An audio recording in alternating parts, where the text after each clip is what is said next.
Ukraine में अब एक नया युद्ध शुरू हो गया है। पुतिन की सेना अब ड्रोन से हमले कर रही है। कल रात से लेकर अब तक कीव में करीब 30 ड्रोन अटैक्स हुए हैं।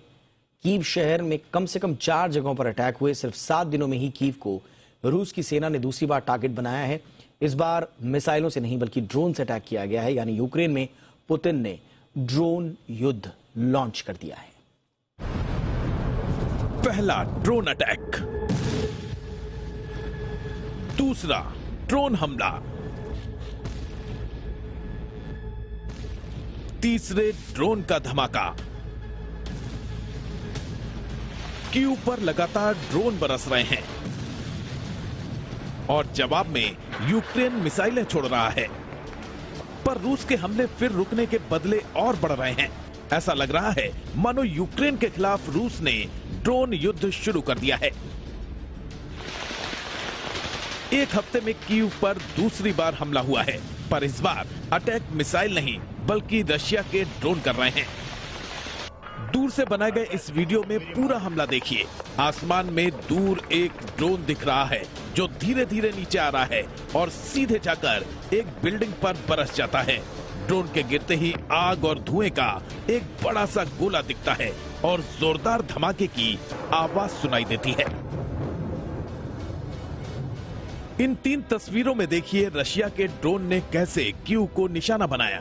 पहली पिक्चर में रशिया का ड्रोन दिख रहा है, ये हमले के ठीक पहले की तस्वीर है।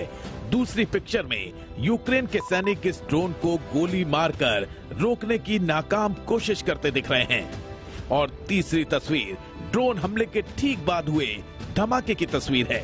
कीव में हमले के समय ये तीनों तस्वीरें क्लिक की गईं। हमला होते ही कीव में अफरा तफरी मच गई।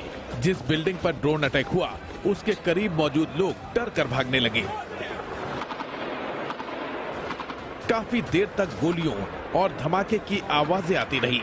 इसके बाद आसमान में ड्रोन दिखते ही यूक्रेन के सुरक्षा कर्मियों ने गोलीबारी शुरू कर दी, लेकिन वो हमला नहीं रोक पाए। यूक्रेन की मिसाइलों ने कुछ ड्रोन्स को आसमान में ही तबाह कर दिया, पर रशिया की सेना इसी की मदद से यूक्रेन की मिसाइलों और रडार सिस्टम पर अटैक कर रही है।